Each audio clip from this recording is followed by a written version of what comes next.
Our guests are authors Andrew and Leslie Cockburn, and their book is titled Dangerous Liaisons, the inside story of the U.S. Israeli covert relationship. The Coburns trace the association between the U.S. Central Intelligence Agency and the Israeli Intelligence Network from the founding of the State of Israel 4 decades ago through the recent war in the Middle East.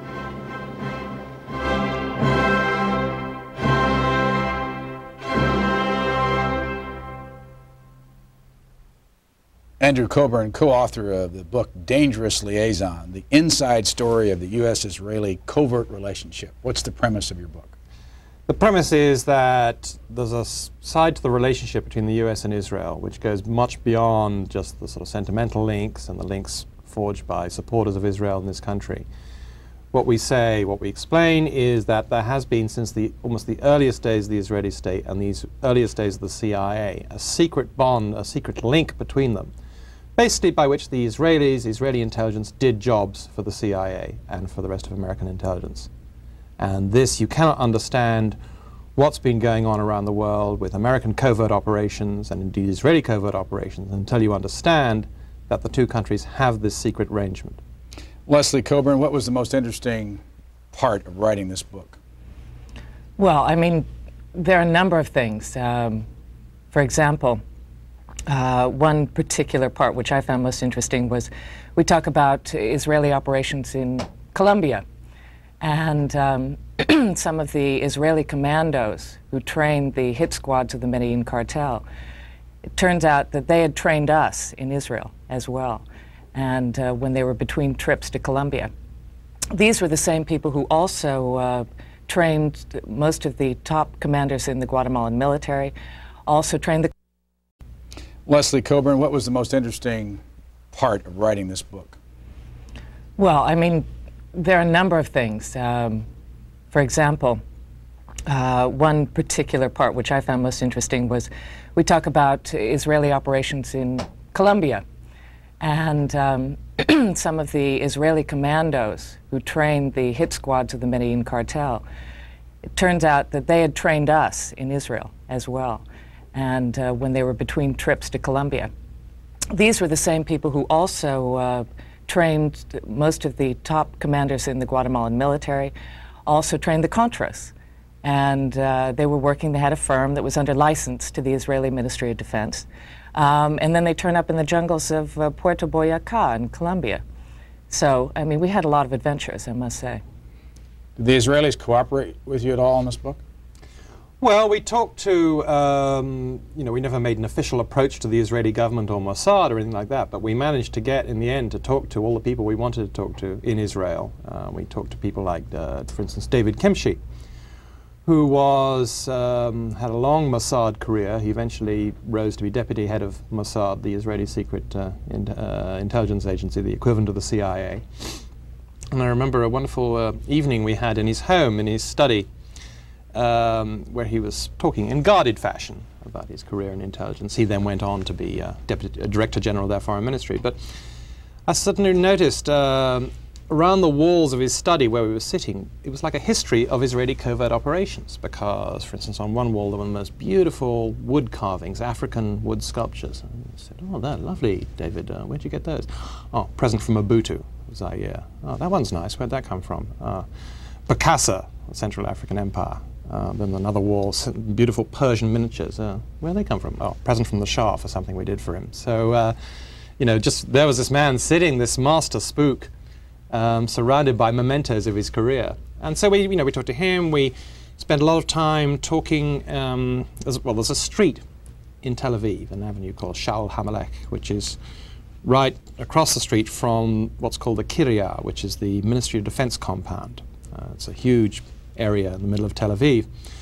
And on the other side of Sha'al HaMelech are a row of very fancy high-rises, which is basically the headquarters of the Israeli military-industrial complex. I mean, that area is. So you have offices of all the major arms dealers, the offices of the Israeli representatives of the major American defense corporations. You have Mossad headquarters. Just down one side street, you have a very beautiful building, which is the headquarters of a man called Shaul Eisenberg, which not many people in the outside world know about, but he's certainly the richest and probably the most powerful man in Israel. He's the master arms dealer, is behind a lot of political campaigns, behind a lot of politicians.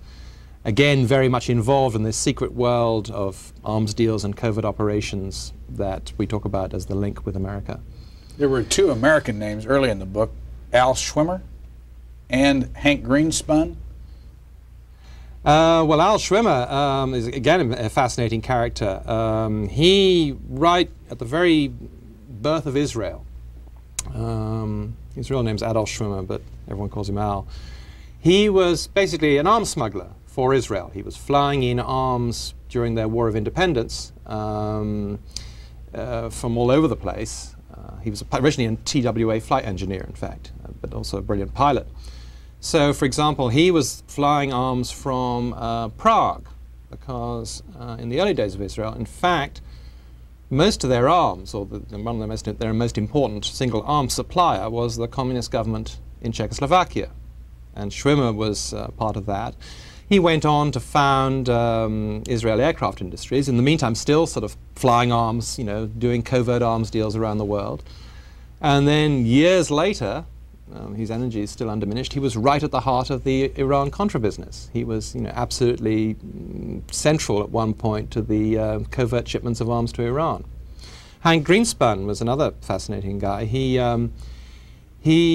was a U.S. Army veteran at the end of World War II, and he'd just moved to Las Vegas to set up a radio station when Al Schwimmer suddenly knocked on the door. He didn't know him, introduced by a mutual friend, said, "Hey, drop everything, I want you to come with us, and we're going down to Mexico. We need you to go and vet some arms that we've gotten hold of, that we're buying illegally, in fact. We need to get to Palestine for the strike." So Greenspan says, "Oh, okay," drops everything and becomes an arms smuggler briefly. He disappears from his house for 6 months, comes back, can't tell his wife where he's been, and he's, you know, been in Mexico bribing officials, and then he goes back to Las Vegas. He later became very famous as the publisher of the Las Vegas Sun, early opponent of Joe McCarthy, fought Howard Hughes, and was also, actually, interesting enough, he was the conduit for many years until the campaign finance laws got tightened up. If candidates, particularly Democratic candidates, who needed cash in a hurry, Hank Greenspan in Las Vegas was the man to see, because in Las Vegas, of course, there's a lot of cash around. And if you were in dire straits, for instance, Jimmy Carter was saved at a crucial moment of his candidacy in 1976 during the Pennsylvania primary when Hank Greenspan came up with $60,000. So we have characters go all the way through. Yeah, I mean, one point about doing this kind of story about covert operations with U.S. and Israel is that because Israel is such a young country, some of these people who were there at the very beginning, who were making the deals in the 50s, are still alive. We went to see Issa Harel, who was really a towering figure in covert operations. He was chief of Mossad at a crucial time in the 50s, when the relationship, this secret relationship we're talking about, was just getting going. This is there was a deal made in 1951. Ben-Gurion came to Washington and offered the CIA the services of Israeli intelligence. Who was Ben-Gurion? Ben-Gurion is the father of Israel. He was prime minister for many years. He really steered the state to independence, steered his people to independence, wrote the Israeli Declaration of Independence, was prime minister all the way through with a brief interval until 1963. I mean, the Israel you see today is really the creation of David Ben-Gurion. Originally from what country? He was originally from, from what's now Poland, but was then Russia. Part of, I mean, it's the territory that's changed hands. Let me go back to Leslie Cockburn and ask her who your favorite character was in your book. Favorite character? Most interesting person?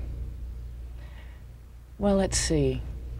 It's a very tough choice. I mean, as you've seen, I mean, there are people like, you even have the original Uzi in the book, the man called Uzi, that all Uzis are named after. What's his name? His name is Uzi Gal. And he lives in the United States. He lives in Pennsylvania. Yeah. How did he get, no, not how did he get his name, how did the name, the Uzi gun, and what was it? What is it? Well, it's... Well, I spent a lot of time talking to Uzi, we both did, but he explained to me, actually I'm no engineer, and he explained to me how, what his idea was. Uzi's a guy who thinks about guns a lot, not in any kind of, how can I say, sort of obsessive way. He's not interested in killing people. I mean, I asked him at one point. First of all, where'd you find him? I found him, he didn't really want to be, he lives in the United States. He asked me not to be too specific about where he lives, but it's on the East Coast. I found him through other people who were interested in, shared his interests, which is, the engineering of guns. I asked him, in fact, after the end of a long conversation, I said, well, you're sort of intimating, well, Uzis have sort of killed a lot of people. I mean, you're very famous for what Uzis do to the human body.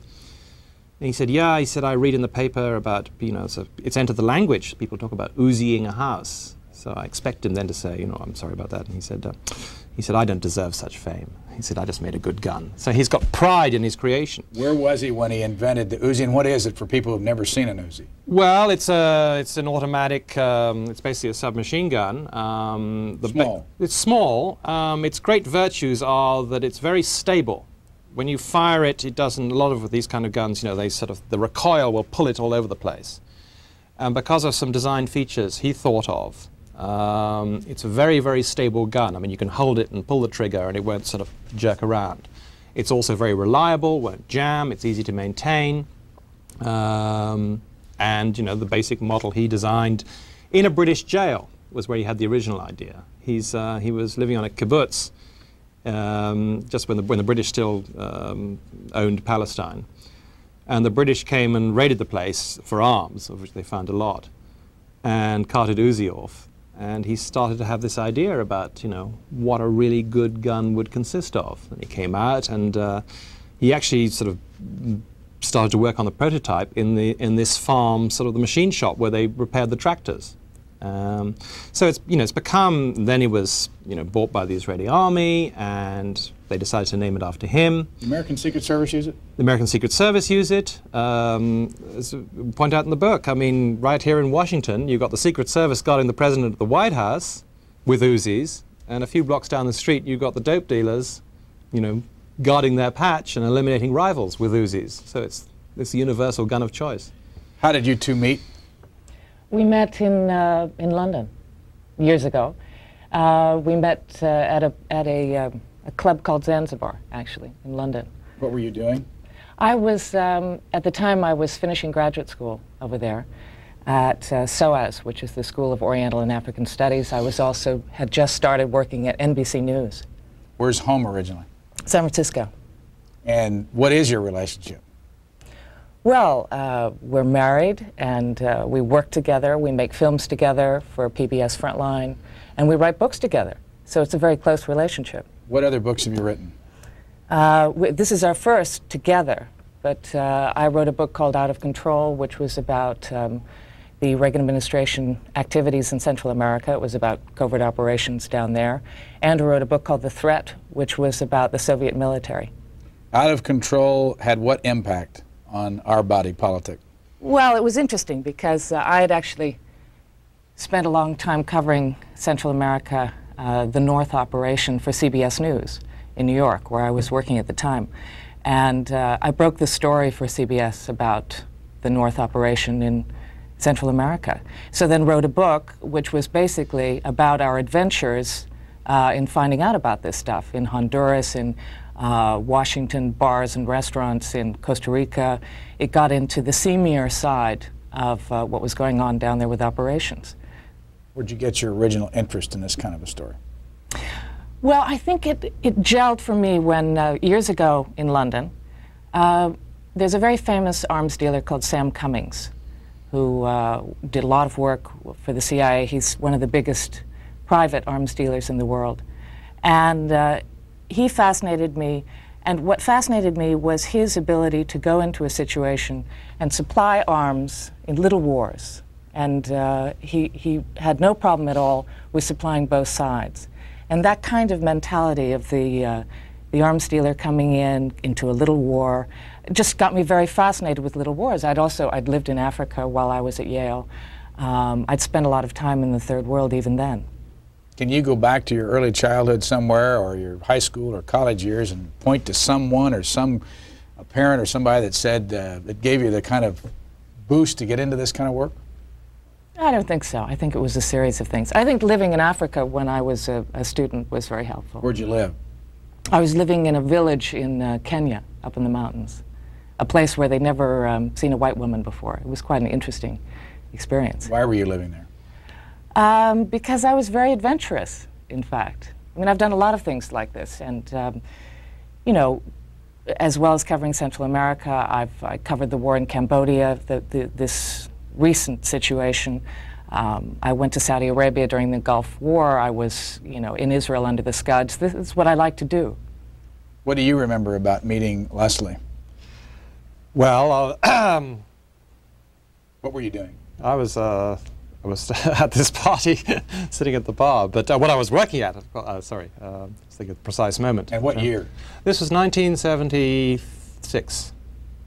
Got that right. What was I doing? I was working for a British sort of investigative show called World in Action.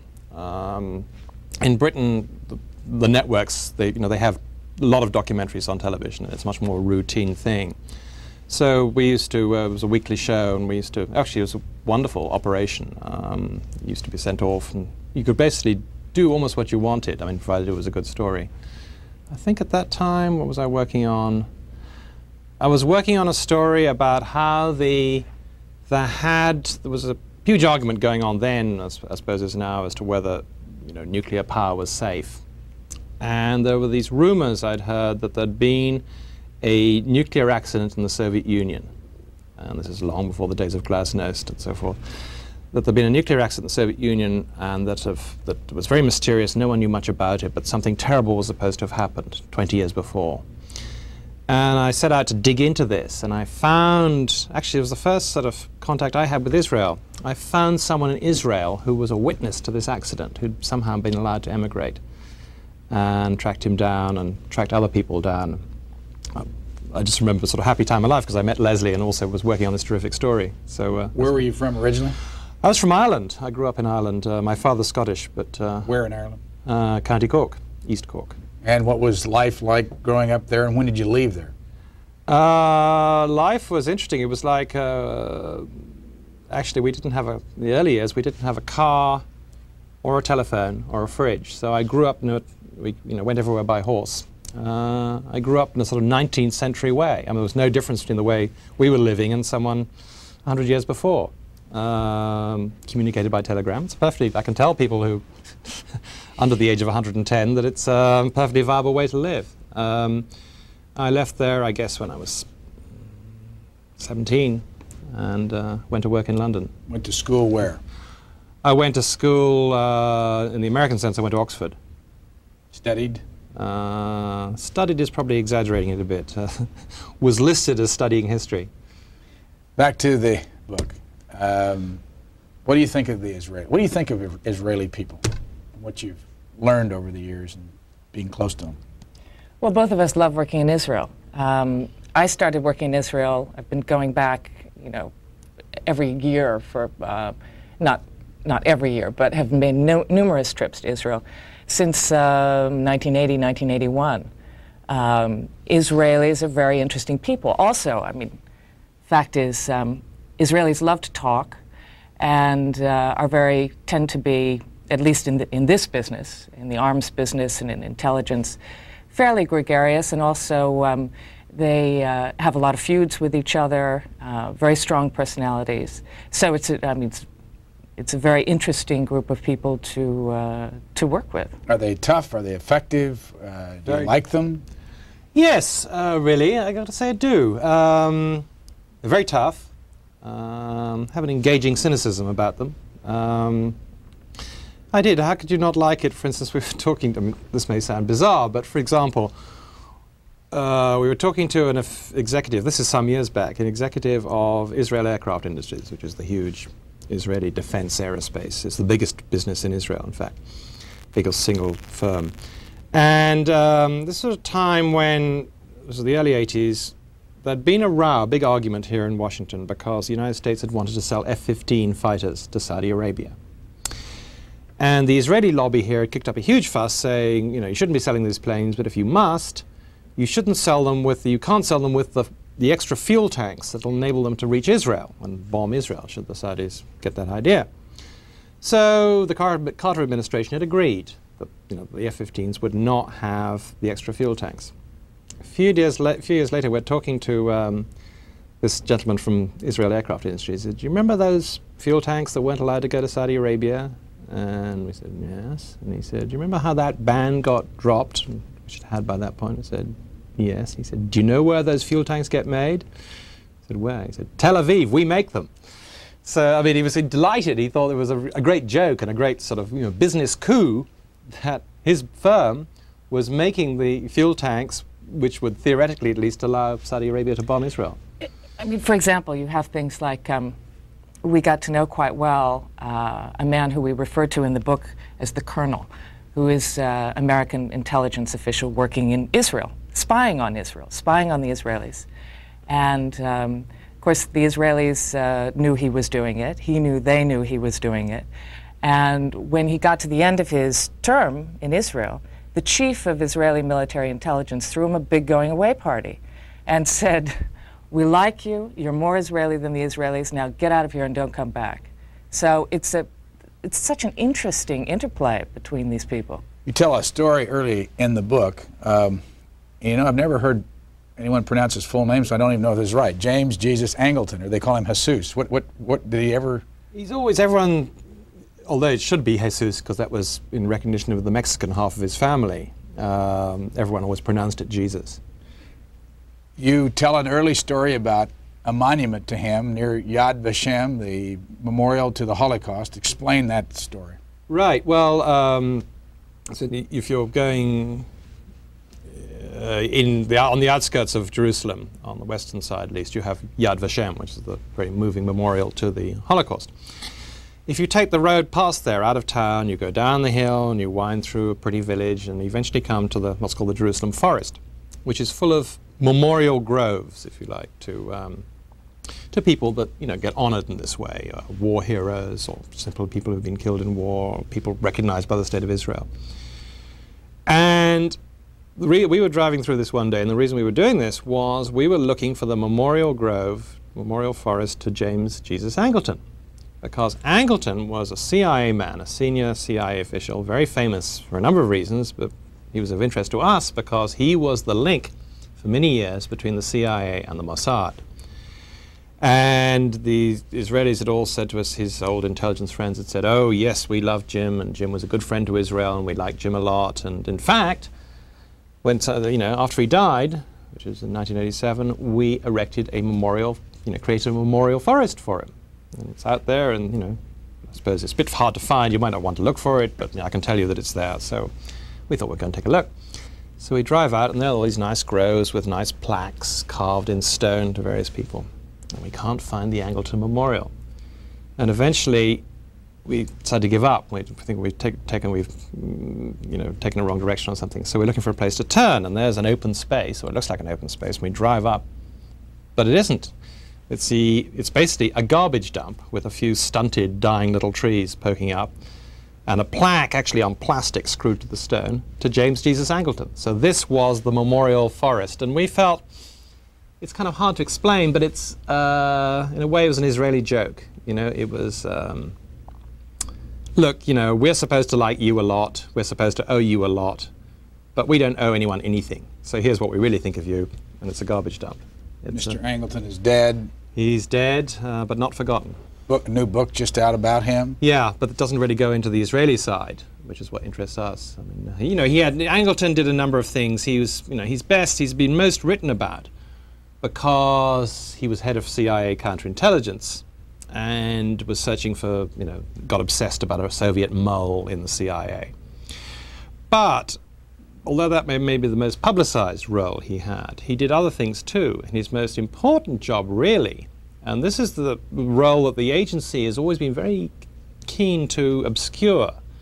In fact, they prevented one former colleague of his in the agency from writing a book about him because they said, oh my God, if he writes that book, he'll talk about this particular job, which was Angleton's role as a liaison with foreign intelligence services.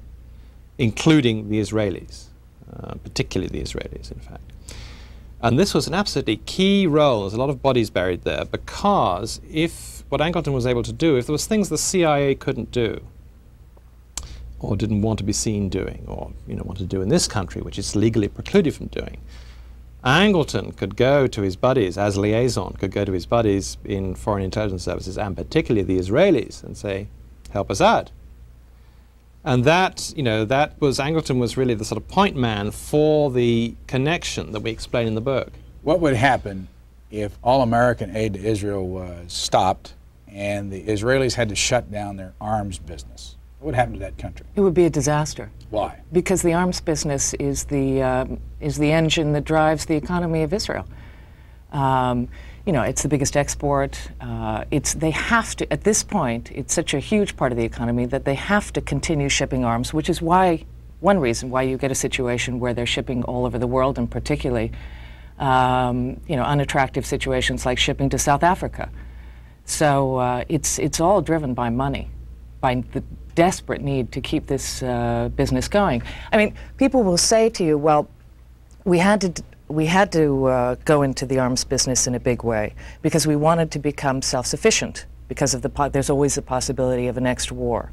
But in fact, what's happened, because they're very military aid dependent on the U.S., what's happened is that they're more and more dependent on American components, on American research and development, and hardly self-sufficient. And also, I mean, there's another element of that, which is they have this huge arms industry that they have to keep going, and it's the major provider of employment in the country, especially of well-paying jobs. Their markets, as wars sort of are tailing off around the world, they see as their principal future growth market the Pentagon here.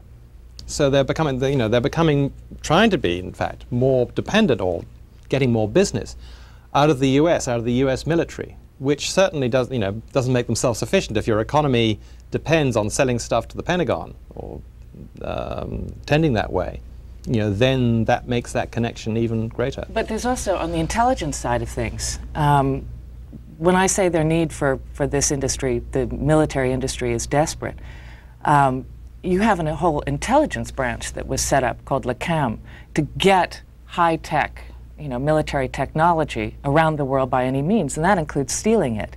So you've had a lot of cases over the years of Lechem operations, including in this country, going around to different companies and getting a hold of the blueprints and carting away boxes to bring back to Tel Aviv, because they have to stay ahead of the curve. Do the Israelis lie to the public? Well, there are a number of things in talking about this kind of stuff, covert operations, national security subjects. There is censorship in Israel. So a lot of these things can't even be discussed. I mean, we talk about in the book the Israeli nuclear program and break some ground on this. We talk about the Israeli chain of command, that it takes the prime minister, the head of Mossad, and the defense minister to make the decision to push the button, to push the nuclear button. Is this the nuclear facility at Dimona? That's correct. Is that the only nuclear facility they have? Well, it's an enormous nuclear facility. I mean, but what we've discovered... Did you try to go there? Oh, I've been to Dimona, yes. Inside? No. That's very difficult. Where is it? It's down in the Negev. It's out in the middle of nowhere. And what happens is when you go to Dimona, if you happen to stop the car and take a picture of it or film it or whatever, you're out of there very quickly. One Defense Intelligence Agency friend of ours said that he had more flat tires in front of Dimona than anywhere else in Israel. But what we also discovered was that Israel not only has nuclear weapons, but sophisticated tactical nuclear weapons, just like we do. Remember, the American Army used to have nuclear landmines, for example, all over Germany. Well, the Israelis, we've discovered, have nuclear landmines seated on the Golan Heights. And at one point, Ariel Sharon, who is, of course, famous for the invasion of Lebanon and whatnot, went to Begin and said, look, you're busy, and had a terrible relationship at the time with the chief of Mossad. He wanted to take over sole control of the nuclear button, and Begin, fortunately, said no. But this kind of thing, I mean, that's why it's the Israelis have gone wild for the book, and they've serialized it in Ma'ariv and written about it in Haaretz, because they can't talk about this sort of stuff unless it's been printed abroad before. Ma'ariv and Haaretz are what? They're two very large Israeli papers. Haaretz is the kind of New York Times of Israel, and Ma'ariv is the big conservative paper. And you point out in your book that one of the things you did differently with this book is had a lot of translations of a lot of Hebrew in Israeli newspapers. Why? Because there's an amazing amount of information that appears in Hebrew, and the Israelis feel comfortable about this, because if it's in Hebrew, it's like it's among themselves. That doesn't get translated into English. I mean, they're very conscious of the feeling that Hebrew is like a code. I mean, not many people outside Israel actually speak it. So, you know, if you can say something in Hebrew, it's almost like saying it in secret. So we discovered that, for instance, the Hebrew press in Israel is a very, very good, you know, there are a lot of very good journalists, there are very good newspapers, an amazing amount of information that never finds its way into the dispatches of, you know, correspondents of, you know, foreign correspondents from Israel, very few of whom actually speak Hebrew. And nor does it appear in the English language Israeli papers like the Jerusalem Post. I mean, someone said to us, do you know what the function of the Jerusalem Post is? And we said, what? He said, it's to give the American ambassador a happy breakfast. So so they're very conscious of, you know, Hebrew is for us and English is for everyone else. We also found that, you know, books and also sort of diaries, documents, there was a treasure trove. I mean, the Israelis, of course, you know, are good at keeping secrets. I mean, are good at, you know, it's not like they spill everything out and they have total freedom of information, but there is still a wealth of detail and information and color and a lot of what you need to know to understand the connection we're talking about in Hebrew. How did you get it translated, and was it expensive?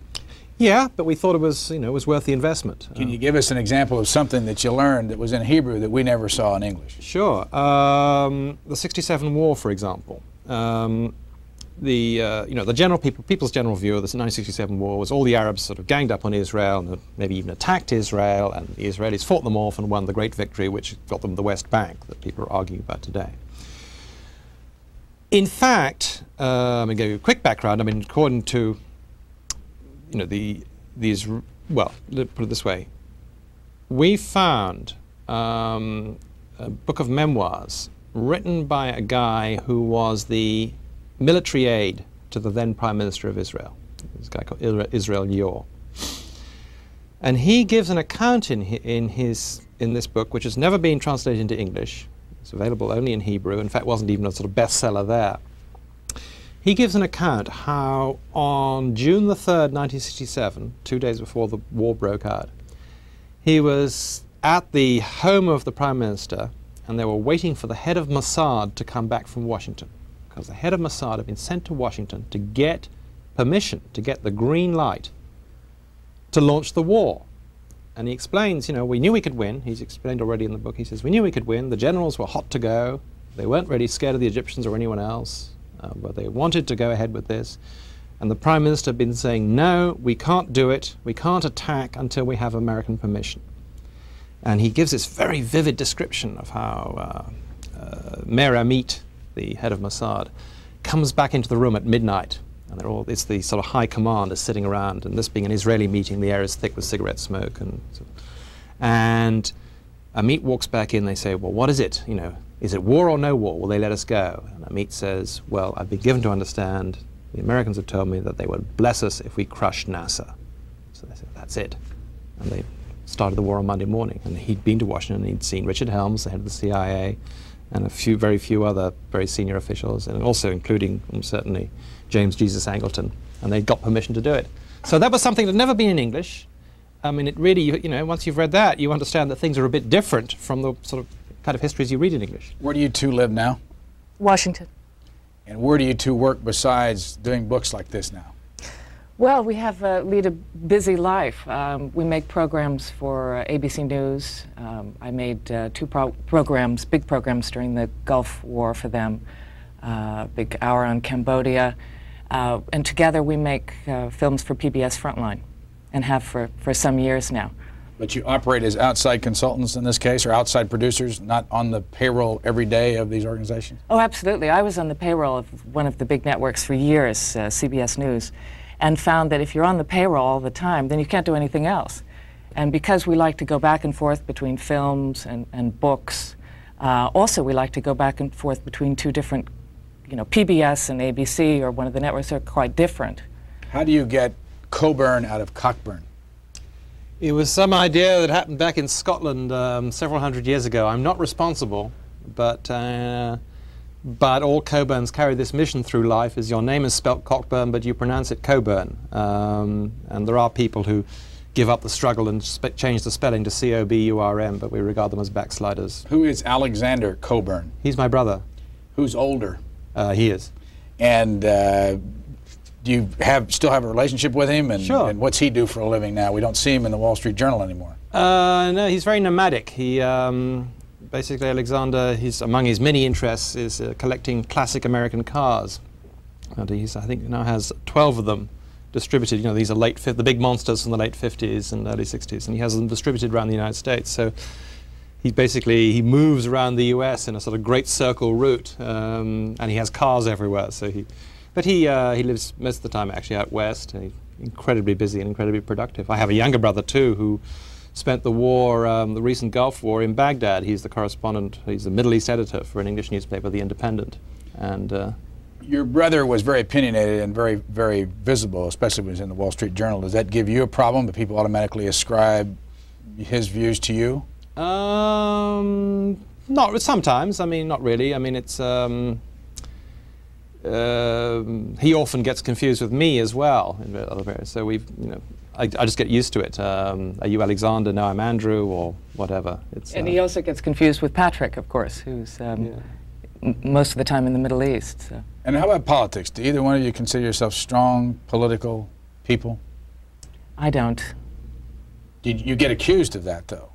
Well, look, whenever you're looking into this kind of stuff, whenever you spend your life, collecting frequent flyer miles to go to places like Cali, Colombia, and Dhahran, Saudi Arabia, and Thailand, and, when you're actually going out and finding out stuff, the world doesn't fit into a neat little package. It's always a little different from what people expect it to be. So of course you're always going to get, it's always controversial. The truth is controversial.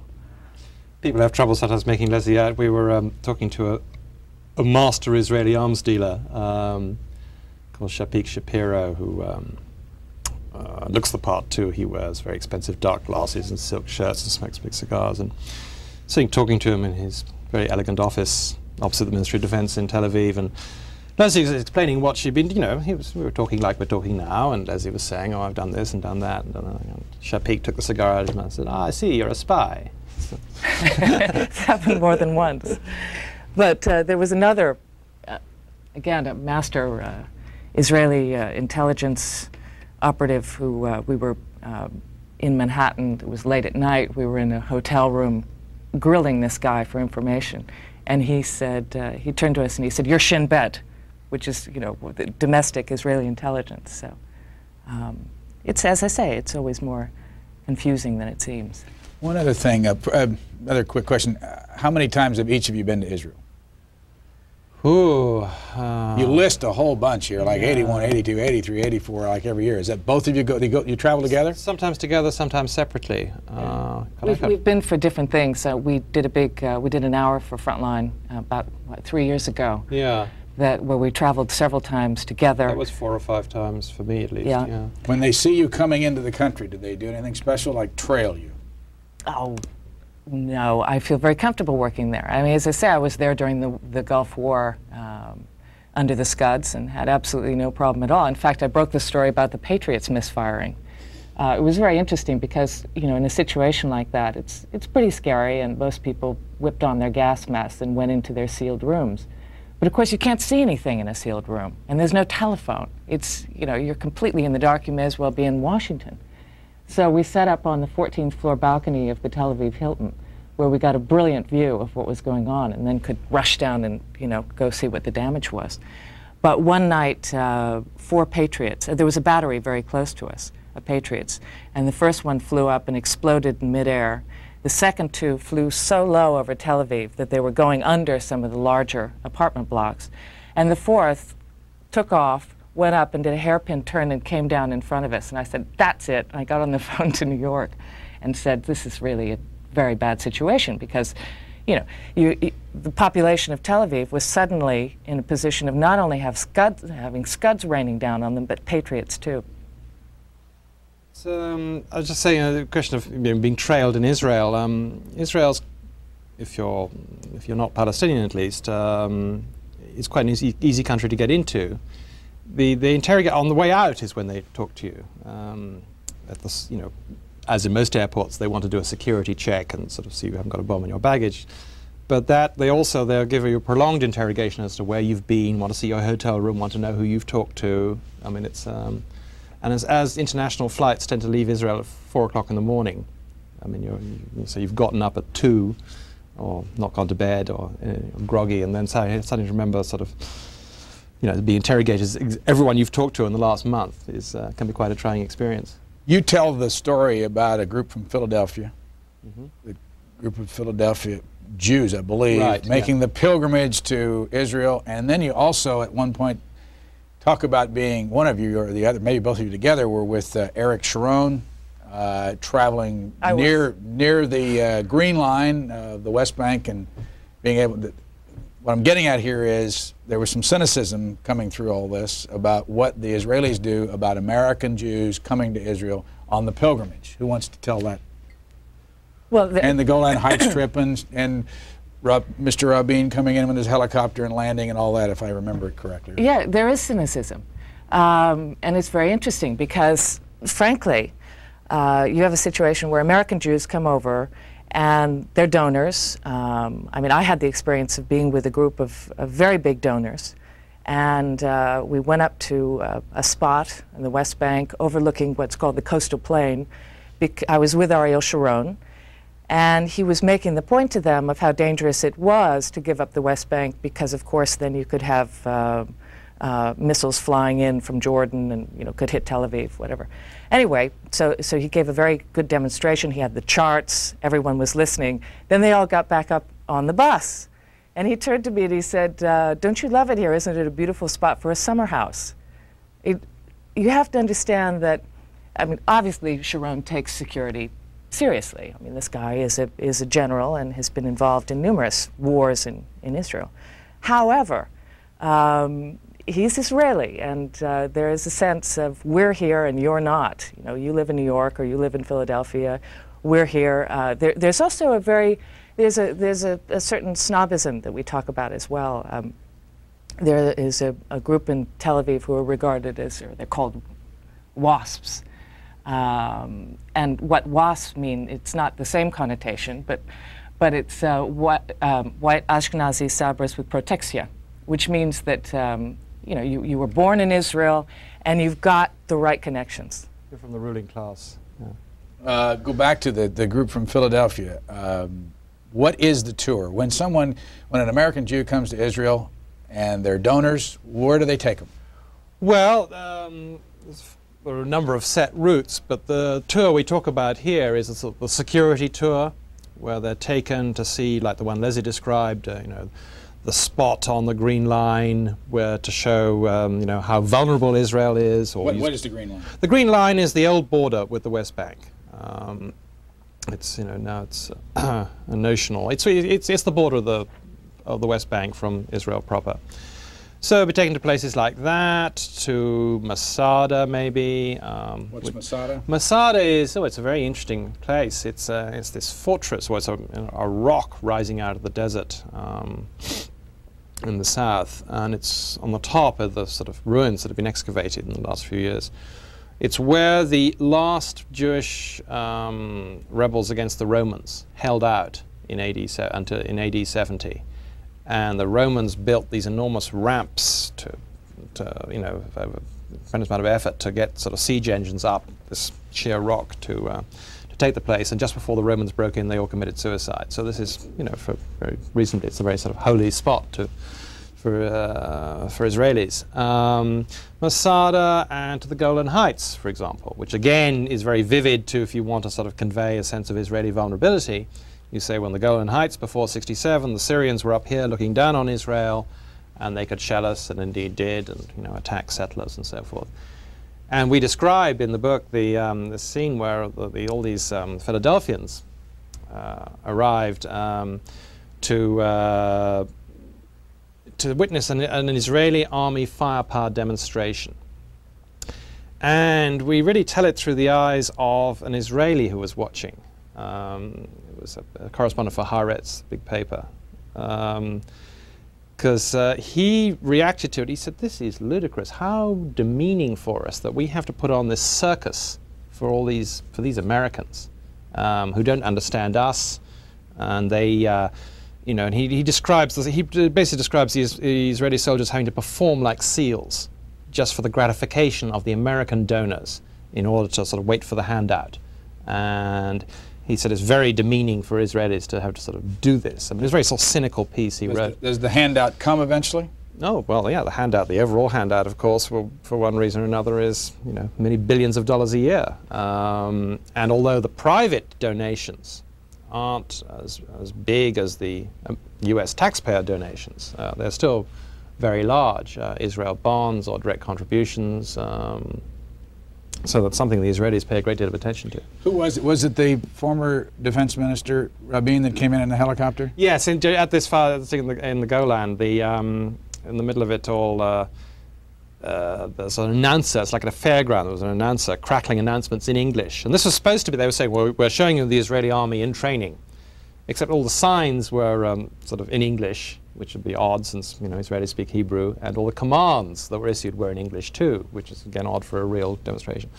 In the middle of all this, put, put, put, and in comes the helicopter with Itzhak Rabin, who made a stirring speech, and everyone presented medals and awards to each other, and then the IDF, the Israeli army, went on to attack the quote-unquote Syrians, which was a pile of barrels, and blew them all apart. And I guess what I want to ask you is that do you think that this group of leaders, meaning everybody in the intelligence community, in the military, and in the government, are sitting behind the scenes laughing at the Americans coming over giving the money? Is this No, that's much too strong. The reason why we put that anecdote in the beginning of the book about the demonstration that wasn't a real demonstration was, that's one side of Israel. But we immediately asked people to take a tour down this street that Andrew mentioned before, Shal HaMelech, next to the Ministry of Defense, which is the real Israel for this security system. But they didn't take the Philadelphians down the street where the Defense Ministry is located. No, and they don't get to spend time with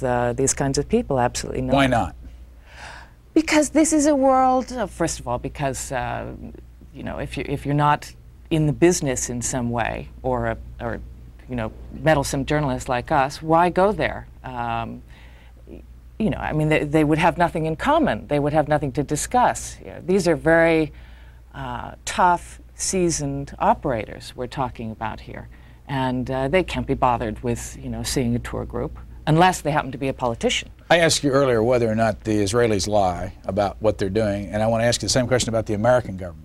You catch the American government in a lie when you're covering them about things like arms and drugs? Oh, sure. I mean, the American government, there's a number of lies on the record. I mean, it's continuing embarrassment. One of the great lies of the 80s was, for instance, that we weren't selling arms to Iran. Well, we were. We were doing it through our Israeli proxy.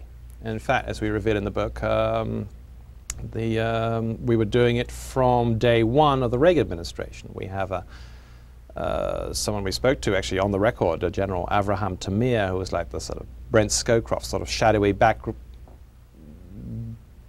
figure, advisor, high-level advisor to the Israeli governments through the 1980s.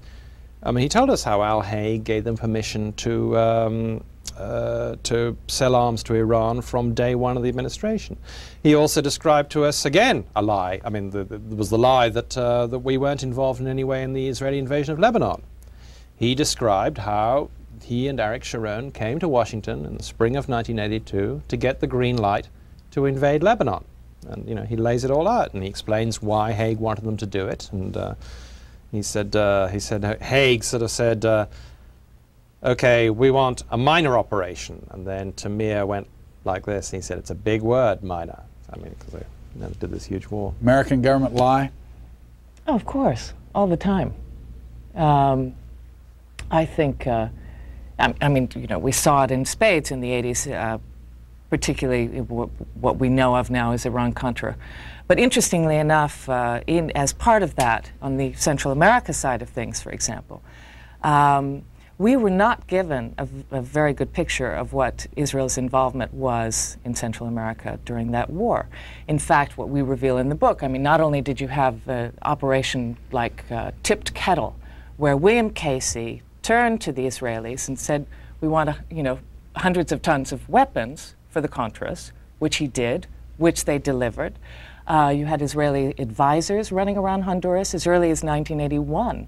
You had one of the guys on the Contra Directorate would go regularly brief the Israeli consul in Tegucigalpa in Honduras about how the war was going.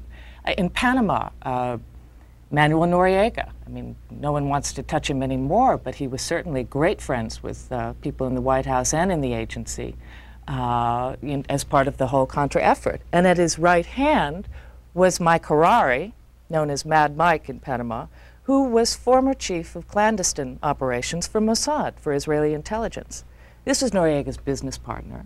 This was a guy who imported $500 million worth of Israeli arms into Panama and was intimately involved with the secret side of the operations of training and supplying the Contras that were coming out of Panama. Where did you get all the intricate knowledge that you have of the Mike Harari departure from Panama on that night of the invasion? Well, that's interesting because that comes from, that's piecing to, you know, there were a few very good journalists there at the time, Americans.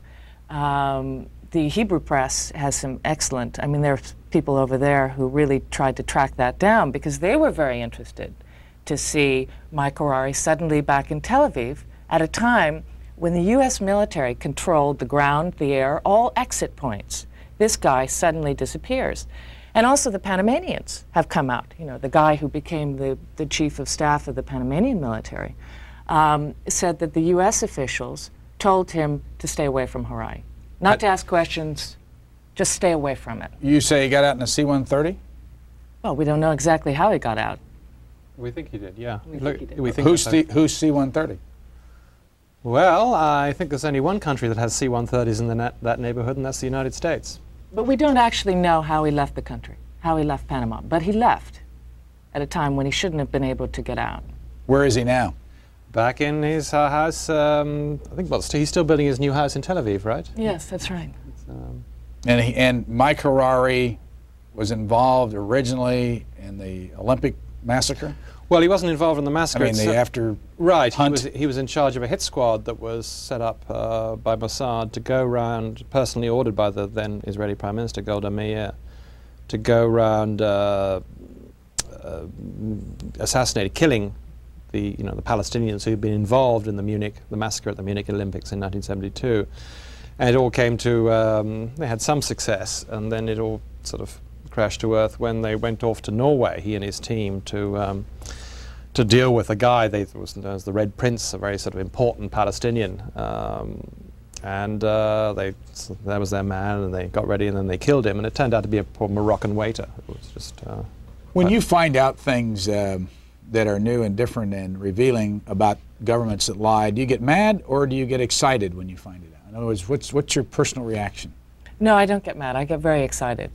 I got very excited while we were working on this book when we got a hold of some documents that a lot of FBI files and others that had been secret, which were released under Freedom of Information, about the cover-up of a series of White Houses administrations of Israeli nuclear espionage in the United States. And sitting there poring over those documents, reading accounts of White House meetings, reading memos from, for example, when Nixon came into office, the second thing he asked J. Edgar Hoover to do for him was get me the files on Israeli nuclear espionage. And likewise, the Johnson administration, when CIA Director Dick Helms briefed Johnson on what was going on with the Israeli nuclear program, Johnson said, don't tell anybody, not even Rusk or McNamara, who were, of course, his two very senior people. So that kind of, being able to find out, getting a glimpse of what's happening in the real world, what's happening on the inside is great. Do you get mad, or do you get excited? Sometimes, I must say, the sort of enormity of some crime takes my breath away, and I think, yes, I do get indignant sometimes. But I, like Leslie, and I think like most journalists, I think when you actually find out or figure out, that's what they were up to. That's, it's a great sort of surge of excitement you get when you have that feeling. Here's who the book is dedicated to: Chloe and Olivia. Who is it? Our Who are children. they? How old are they? 7 and 12. They typed that dedication themselves. They wanted to make sure it got in. They didn't trust us to do it, so they went up to the typewriter and did it. How did you both have time to have 2 children in the middle of all this running around? Well, when I was pregnant with the first one, I was, when I was 8 months pregnant, I think I was working on a story in West Africa at the time, in Liberia. When I was pregnant with the second one, I was working in Israel. I was working on various stories, so you just keep going. What's next? We're headed back to the Middle East. Not to Israel right now, although since the Israelis are very interested in the book, we probably should go there. But no, we're going to other countries in the Middle East. We're working on another frontline film. And do you want to write another book? Oh, sure. What if you could do it today? What would you write it about?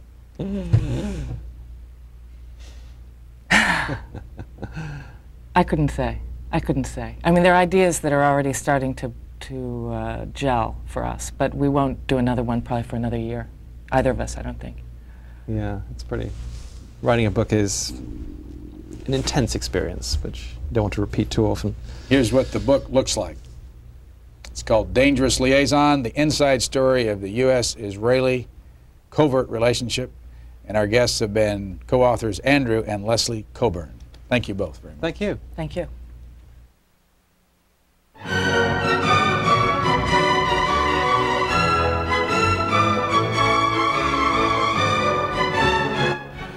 Join us next week on Book Notes when our guest will be author Liva Baker. In her book, Justice from Beacon Hill, Ms. Baker examines the life and career of former Supreme Court Justice Oliver Wendell Holmes.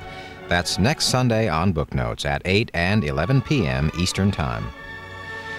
For a transcript of tonight's program, send $5 to C-SPAN Transcripts in care of Tapewriter Incorporated, Post Office Box 885 in Lincolnshire, Illinois.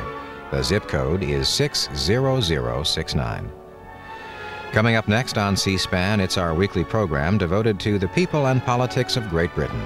We take a look back on British Prime Minister John Major's trip to the United States and his meeting in Kennebunkport, Maine with President Bush this week.